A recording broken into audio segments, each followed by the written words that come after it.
ऐसा कहा जाता है कि असली भारत गांव और छोटे शहरों में बसता है।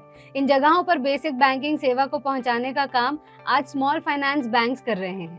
आज हम बात कर रहे हैं इंडिया के 4th largest small finance bank की। इस वीडियो में आप जना स्मॉल फाइनेंस बैंक लिमिटेड का आईपीओ जो जल्द ही लाइव होने वाला है, उसके डिटेल्स के बारे में जान पाएंगे। जना स्मॉल फाइनेंस बैंक इंडिया का 4th largest small finance bank है। पिछले 16 सालों से जना एसएफबी ने अंडर बैंक्ड और अंडर सर्व कस्टमर्स को सर्व किया है और इस सेगमेंट की डीप अंडरस्टैंडिंग रखते हैं। जना के देश भर में 700 से ज्यादा बैंकिंग आउटलेट्स हैं, जिनमें से 270 अनबैंक्ड रूरल सेंटर्स में हैं। जना अब तक 1.25 करोड़ कस्टमर्स को सर्व कर चुकी है। जना एसएफबी के न सिर्फ फिजिकल आउटलेट्स हैं, बल्कि ये ATMs, digital platforms, internet banking और मोबाइल बैंकिंग के द्वारा अपने कस्टमर्स को बैंकिंग सर्विसेज प्रोवाइड करती है। इस इंस्टीट्यूशन ने अपनी स्ट्रॉन्ग ब्रांड के दम पे पिछले कुछ सालों में अपना डिपॉजिट पोर्टफोलियो 15% CAGR से ग्रो किया है। वहीं इनकी लोन बुक 23% CAGR से बढ़ी है। ओवरऑल इंडस्ट्री की बात करें तो इंडियन बैंकिंग सिस्टम देश की अंडर बैंक जनता को सर्व नहीं कर पाती थी। इस कमी को एसएफबीज पूरा करते हैं और इन रीजन्स में बेसिक लोन्स और डिपॉजिट सर्विसेज प्रोवाइड करते हैं। एसएफबीज इंडिया की बैंकिंग सेगमेंट का सिर्फ 1% शेयर रखते हैं। आने वाले कुछ सालों में इस सेगमेंट में जबरदस्त ग्रोथ एक्सपेक्टेड है। एसएफबी सेक्टर अगले 2 सालों में अप्रोक्सीमेटली 33 to 44% से ग्रो करेगा।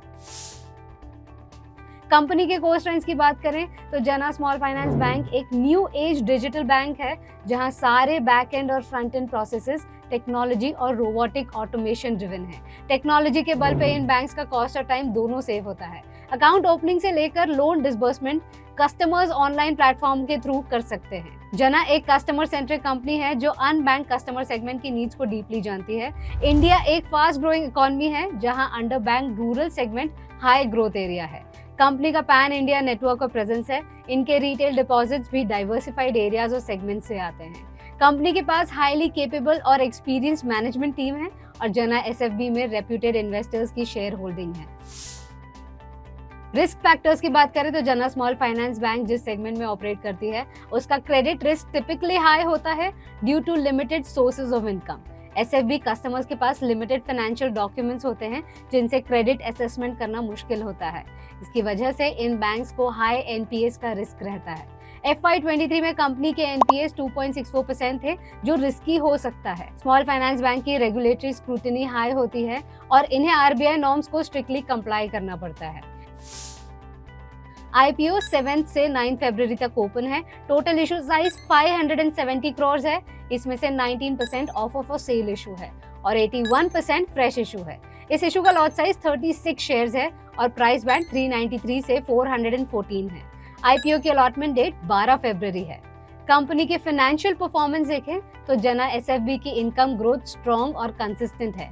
FY22 में इनकम 12% ग्रो हुई, FY23 में 20% इंक्रीज हुआ। प्रॉफिट आफ्टर टैक्स FY22 में 76% फॉल हुआ, बट FY23 में ये मल्टीपल टाइम्स इंक्रीज हुआ।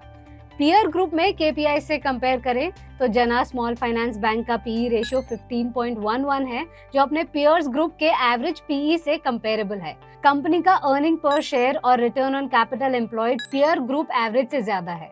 इस आईपीओ के रेगुलर अपडेट्स और सब्सक्रिप्शन स्टेटस के लिए इस वीडियो को सेव करें और रूपीजी को सब्सक्राइब करना ना भूलें।